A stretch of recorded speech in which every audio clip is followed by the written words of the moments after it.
Hello, everybody. My name is Miss Anna. I am an English teacher. And today we're going to work on the topic of giving and asking for directions. So we're going to develop your speaking skills. We're going to learn how to behave and how to talk to people abroad when you think you're lost or when you simply need to find the best way to get to some direction.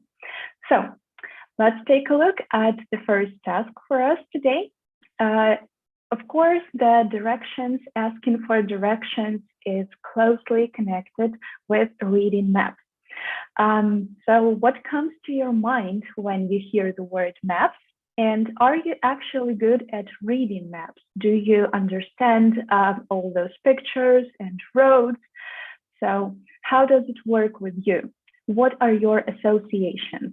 So when you hear the word maps, what do you think of? You can use the chat on YouTube to give your answers, like write some words, simple sentences, or maybe huge sentences. That would also be okay. Yeah, so once again, waiting for your answers. What are your associations with the word maps? Okay, we have the first answer, location. Definitely, we need to find the locations, and many of them are stated on the maps. Okay, what other associations may we have? So maps, locations, like places. Yeah, that's actually the synonym to the word location. A place or places when there are many. Also, maps are associated with the word card. Yeah, like the specific card, or maybe a brochure. Yeah, that we can have, like a paper variant of the map. So usually maps are mostly about places, locations, roads. Yeah, when we take a look at the map here in the picture, we can see that there is a location spot, the red spot. We can also see the roads marked in this map, in the picture. Yeah, we can see the river, we can see the bridges, and we may also find the specific location. Yes, cities, names of streets. That's everything that we can find when we read the map. So here, by the way, as you can see, this is the map of the city of New York. So let's move to the next slide that we have. We are going to take a look at the maps from the ancient times. So this is how one of the first maps looked like. People didn't know much about how the earth looks like. So they had their own imaginary ideas, their own thoughts of how it looked like. So here, for example, you can see one of the variants of the maps from the medieval times. Then you can see there were also some pictures of different creatures, sea monsters, and the ships. So that's how they looked like before. And then, of course, the map started to develop. Some people in the past times, they also believed in monsters, in sea creatures that lived in the seas. And people thought that those monsters tried to destroy the ships.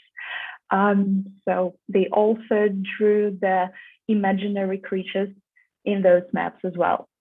So that's like one of the maps here. You can also see that's some part of Britain, if I remember that correctly. And of course, from year to year, year by year, the maps they were developing. So people learned more and more about the world. They found out the world was not flat. It was round. So yeah, that's how it started to develop with the cards and maps as well. So now you can see the continents that were more or less like what we know they are now. And of course, now we can see that the world maps, they have developed a lot. Now we can find out about where each country is by looking at very specific, very easy to read, and very correct cards. So maps. So here is one of the examples with the oceans, with the seas marked, continents, and countries. So that's how the modern maps look like. And now let's take a look at the other option for the maps that probably everybody is using almost every day, or when we need to find some places, some locations. Yeah, here are the online maps that you can have on your smartphone or your tablet or a laptop. Yeah, we can also open Google Maps on the laptops. And yeah, here they are. You can see different types of maps. We can see the types of the ground, different scale. We can see how loaded the roads are. We can see the mountain ranges, the heights of different locations. And also we can see the pictures, the photos of different places as well. So that's how technology has jumped from the ancient medieval times till today. So we could have had like a short history jump into that topic. So let's take a look at the next picture. And now I want you to use the chat once again. Here we can see the woman. Where is she and what is she doing? These are the questions for you to answer. And what do you think the problem is? So use the chat to give your answers. So the questions, there are two of them. Yeah, where is the woman and what is she doing? That's the first general question. And what do you think the problem is? So we can see the surroundings. This woman is driving somewhere by car, probably, and something has happened. So yeah, she is in the forest. What does she have in her hands? What is she holding? What is she looking at? She's probably looking at some piece of paper, like a huge brochure. That's actually the map, yeah? She's looking at the map. She's in the forest. So what might have happened? What do you think? Does she know the way she's going? She's probably looking for the right way, yeah, the right road. Okay, we can see that there is another answer. She's at the woods. She's seeking probably a specific location on the map. Yeah, that's definitely so. She might also be lost. Yeah, she might have lost her way in the forest, in the unknown road. So that's why she needed to stop. Yeah, maybe she's lost. So probably she stopped to take a look at the map, trying to find out where she was at that moment and at that place, so that she can find and get to her final destination place. Okay, yeah, so she's lost. She's in the forest looking for her way out and trying to read the map. Now let's take a look at the next task. This is the task for us to revise the words connected with traffic, with maps, with trying to get your way, navigate around the city. So here you can see 7 pictures, and here we have 7 words that we need to match with these pictures. So the words are a bus stop, a car park, or a parking lot. As you can see in the UK, in the United Kingdom, it is common to say a car park, and in the USA, they say a parking lot. Then another word, a church. The next word is shopping center, the British variant, and a shopping mall, American variant. A cinema and a movie theater, once again, British and American. Traffic lights and a supermarket. So our task is to match these words with the pictures below. Let's take a look at the first picture. Well, you can take a look at all of them, of course, yeah, to see the general picture. And now let's start matching. So what do we see in the first picture? We can see the name of this place, yeah, Respublika Park. We can see that this is a huge building with some interesting original design. And we can also see some names of the shops on the left, yeah? These are the brands of some clothes, yeah, and we can also see the Ukrainian network of some technical devices stores. So probably that's what you can write your answers in the chat, and then we will check together. So what do you think we see in the first picture?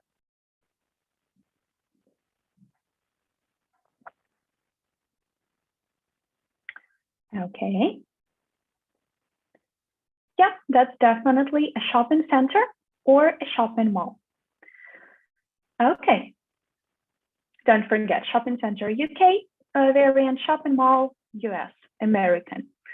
However, you may hear both of the options when you talk to people around the world. Both shopping center and shopping mall are quite common. Picture number 2. This is some specific place at the road. Yeah, you can see that there is a bench, so people can sit and wait there. There is also a tent hanging, like a small roof that covers people from the sun or rain. So, yeah, and an advertising banner. They usually put them next to this place. So how do we call this thing? What is this? This is definitely a bus stop. This one specifically is what it looks like in Singapore, for example. So now we're like traveling a little bit around the world. So the first picture was Kiev, now it's Singapore. Now let's take a look at the third picture. This is a place that probably all of you know, yeah, the general place where we can see the films. So how do we call this place? You can see the seats and the film is probably going to start. So what do we call the place in picture number 3?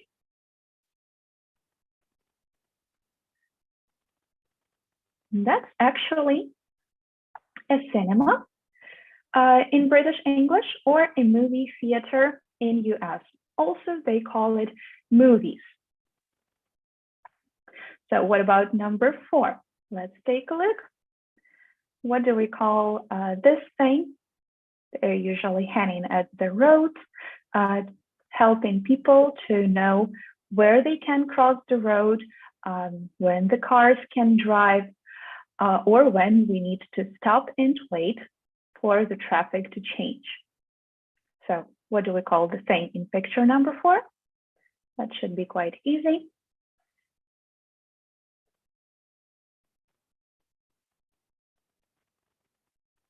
They are actually even all the same in different places in the world.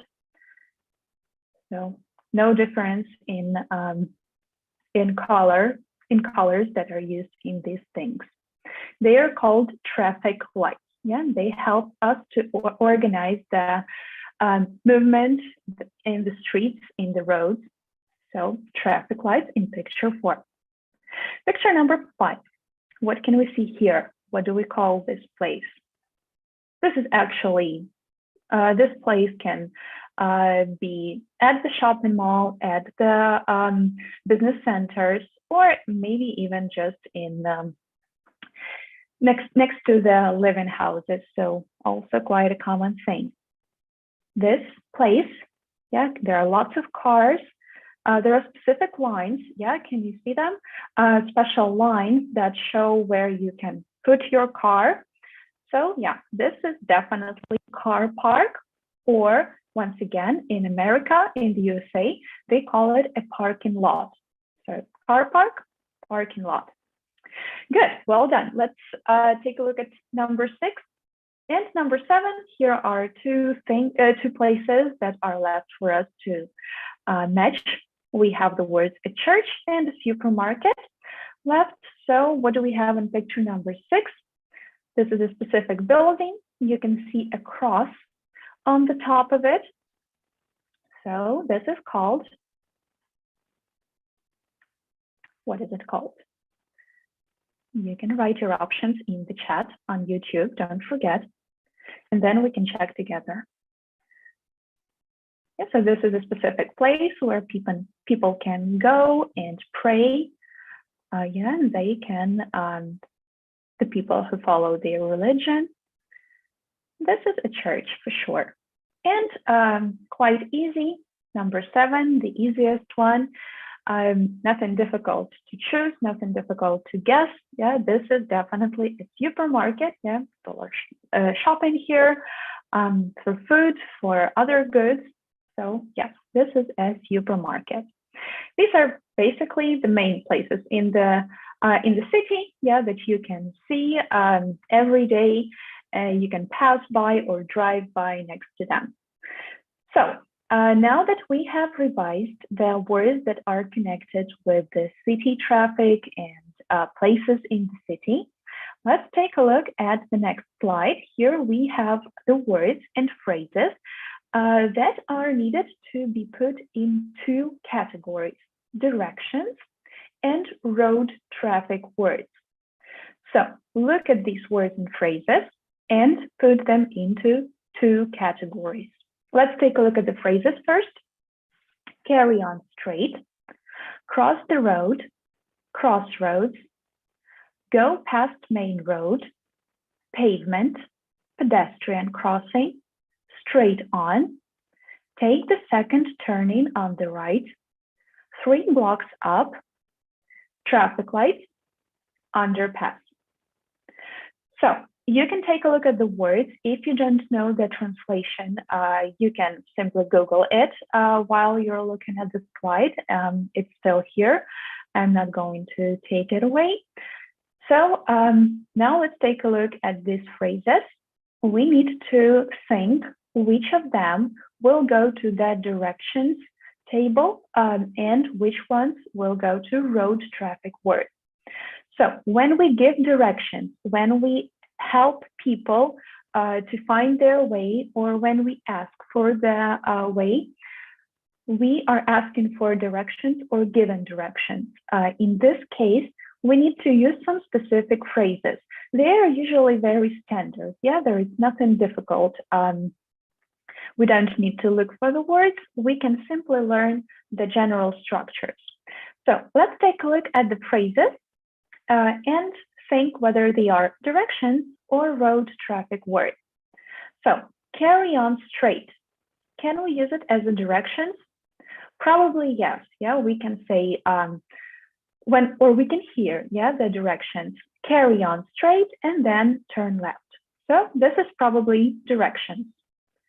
Cross the road. That could be directions too. Yeah, we are told to cross the road, or we tell somebody to do it. Crossroads.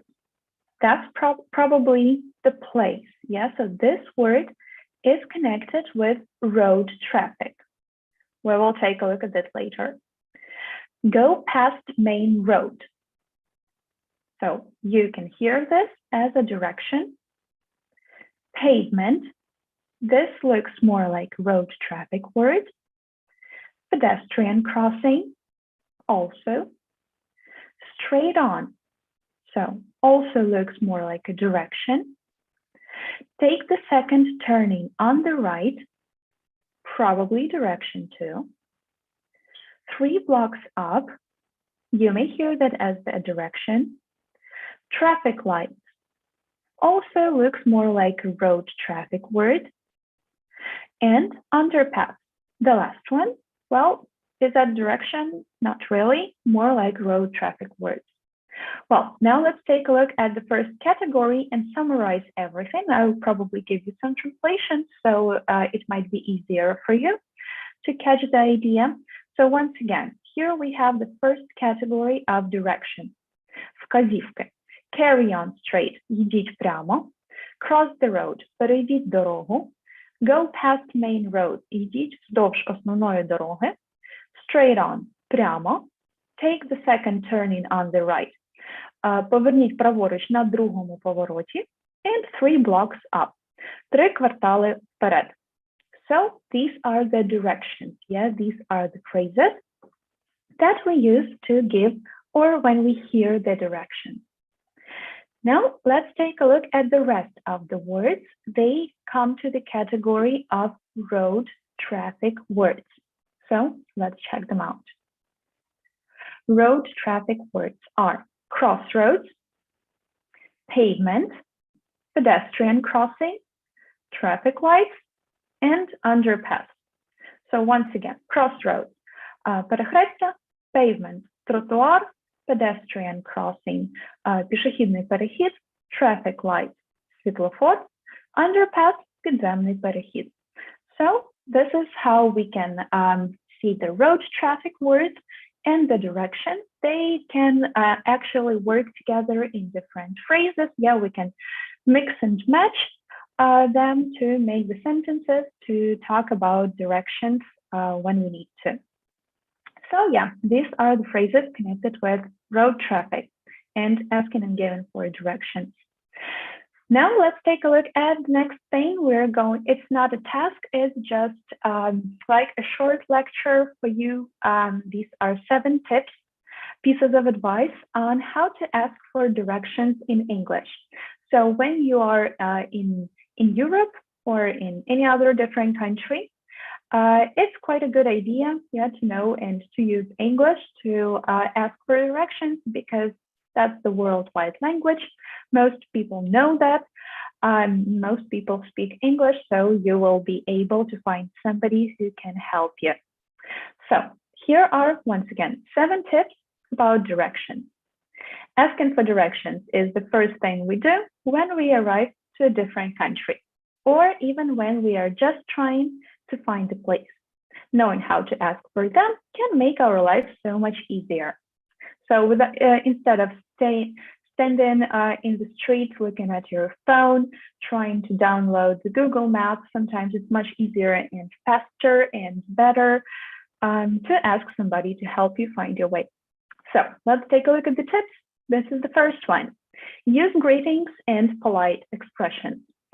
So saying hello, being polite is extremely important. So here are the phrases you can use. Hello, good afternoon. Excuse me, could you help me? Hello, may I ask for some help? I need to get to the CN Tower. And don't forget that after you know the direction, you have to finish with thank you and have a nice day. So keep being polite and positive. That's it. That's the first one. Let's take a look at the next. Number 2. Modal verbs will help you express yourself. Modal verbs, yeah, these are the verbs that we use to give some specific meaning, to extra meaning to the verbs in the sentence. We can use them to sound more polite. We can use them to express different types of action. So, modal verbs.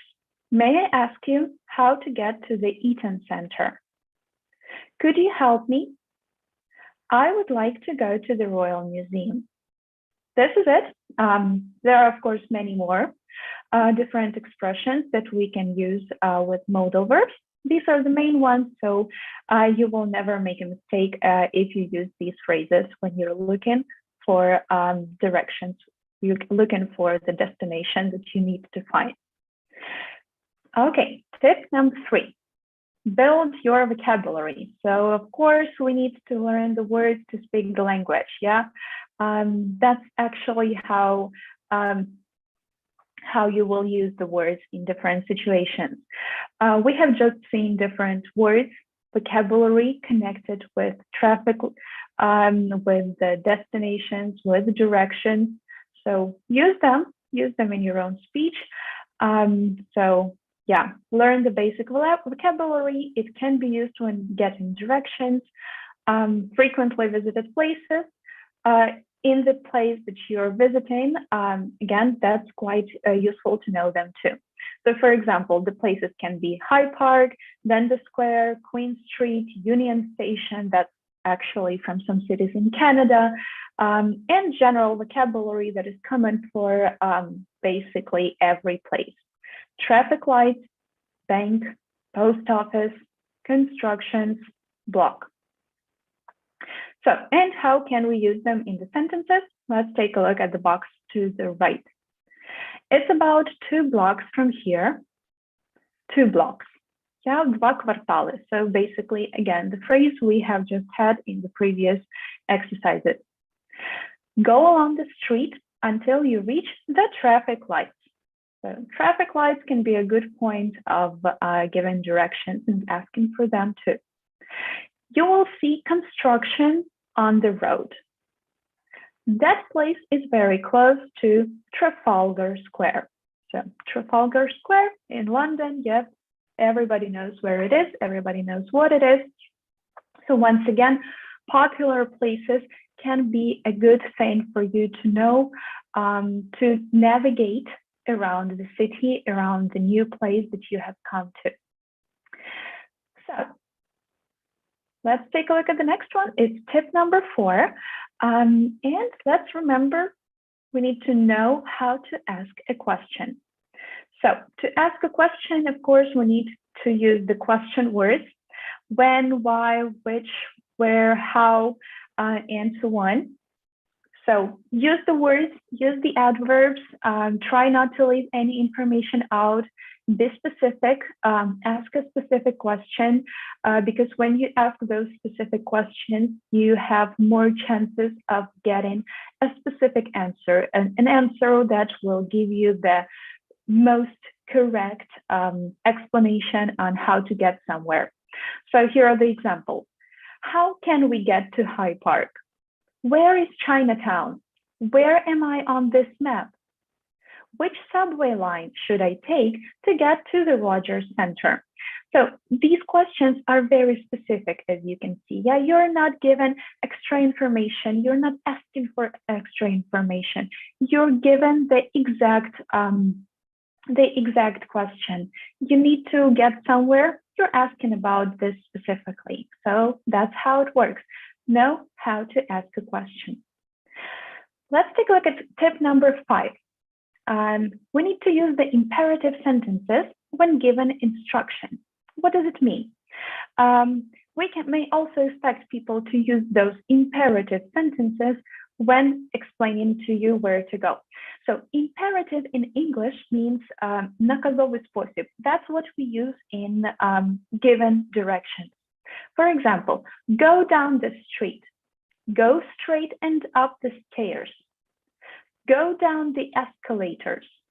So as you can see, there are no polite formulas in these sentences, but they do not sound rude. It's just given directions. That's how it works. We simply use the imperative sentences.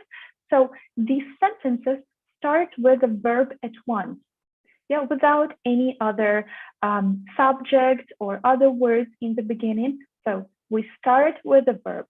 Go down, go straight, go down, turn left, turn right, go past, and other phrases. So that's how it happens. The next one, number 6. Learn the most commonly used prepositions and adverbs of place. So prepositions are important. Yeah, these are the words that usually show us where we are. Yeah, here you can see the examples: between, left and right, next to, straight ahead, and many others, of course. The adverbs near, nearer, nearest, and close, closer, closest, they will also be very useful when you need to find something fast. So how do they work in the sentence? Let's take a look at the example. It's on the right. Go straight ahead, then turn right at the crossroads. Please, where is the closest police station?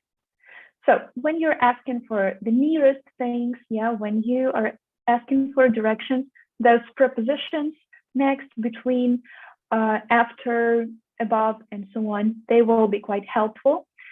Yeah, and of course the adverbs, once again. So again, prepositions, adverbs of place, important to ask for a direction. The next, number 7, and the last one, basically. Know where your house or residence is on a map.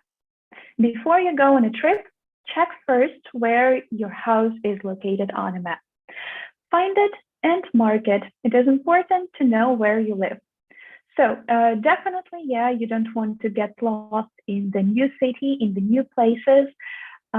So it's a good idea to put a mark on the map where you need to go back, yeah, where you live. So that's actually how it's going to work with any travel destinations. Learn to forgive yourself if you get a little lost. Don't be afraid if you can't find your way. We all get lost now and then, especially when we are exploring a new city, some new places. So don't be afraid to get lost. And of course, don't be afraid to ask questions. People will be very happy to help you, to show you the way. Maybe somebody will even lead you to the place. Maybe they're also going the same way you're going. So that's the tips on how to ask for directions in English. Hope you'll find them quite useful. So that's all with the tips. Now let's take a look at the exercise. Yeah, I can't leave you with without some tasks, so here it goes. Now we have the dialogue. Then we need to read and complete it with the phrases from the box. This is actually the dialogue from the video lesson at Ukrainska Школа online website. So you can also see it there in the lesson materials, but there are no keys. So that's why we're going to do this, to read this dialogue right here, do this exercise so that you can check yourself in case you had some questions to the lesson materials on the website, on the learning platform. So let's take a look at the phrases that we need to fill in into the gaps. As you can see, our task is to read the dialogue and complete it with the phrases from the box. So here these phrases are. A, of course. B, here you'll need to take the underpass. C, is it far? D, let's ask her. E, it's next to a massive supermarket. F, I've never heard of it. So let's start reading. And after each gap, we're going to stop and think which phrase would be the best. So let's start. Tom, I don't understand this map. I think we're lost. We should ask someone. Sandra, okay, look, that woman looks friendly. And here is gap number 1. You can write your options, your ideas in the chat. So 1A, 1B, 1C. And then we'll check together. So what do you think goes to gap number 1?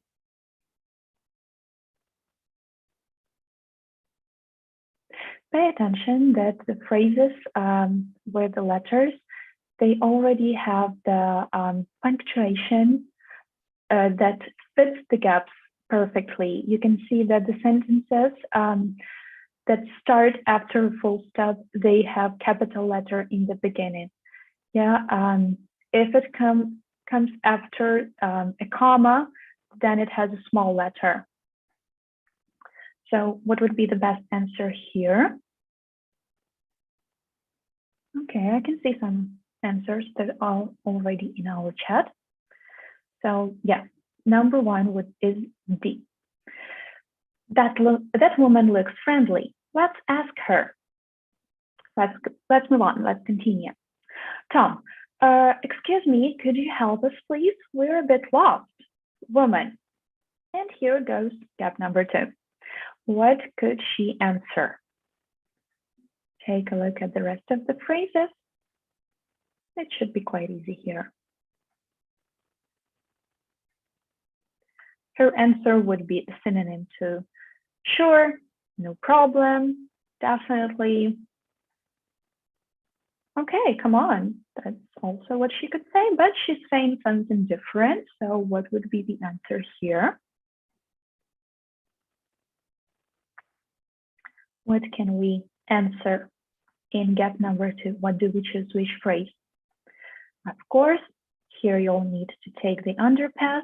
Is it far? It's next to a massive supermarket. I've never heard of it. So what do we have in gap number 2? Don't forget to write your ideas in the chat. If you know the answers to each gap, you can also use the chat and be the first one to answer, and then you will be just checking your answers while we're reading the rest of the exercise. That's totally okay too. Okay.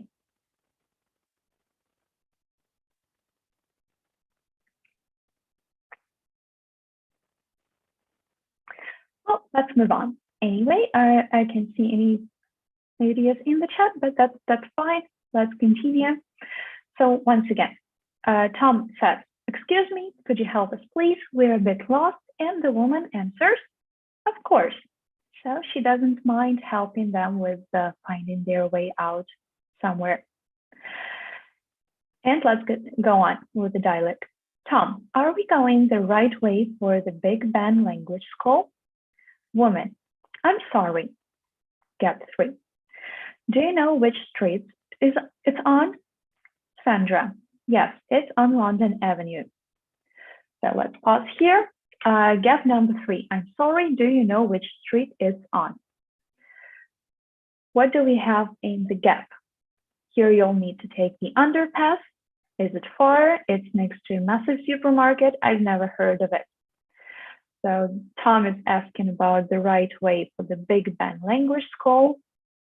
The woman is sorry, and she's asking the name of the street to find the location to navigate perfectly. So probably, yes, she's not aware what Big Ben language school is, and where it is. So she's not able to instantly help them find their way. So what do you think we can have here in gap number 3? Which phrase goes best?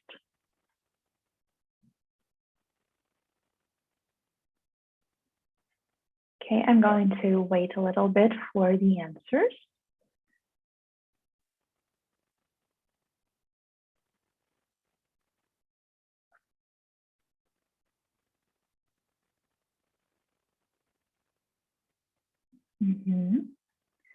Okay, yeah, that's the correct answer here.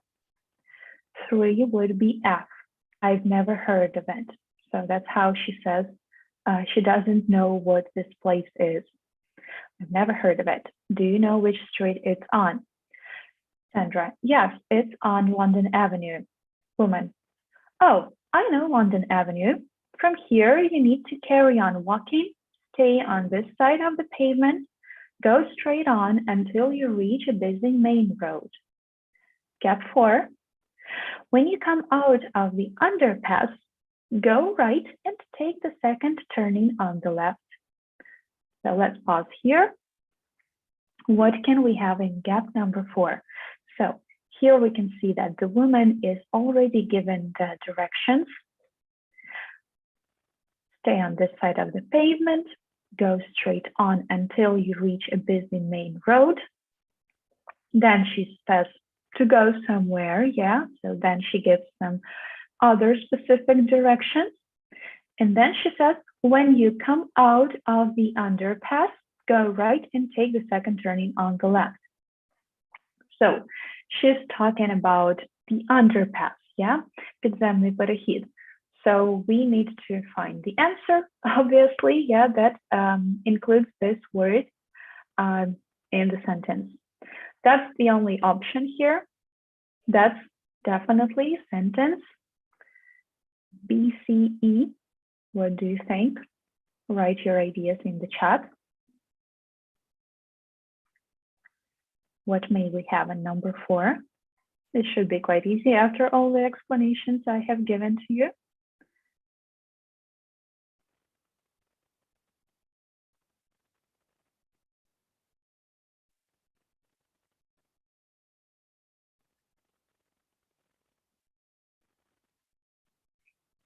Okay, so number 4, here we need to put sentence B.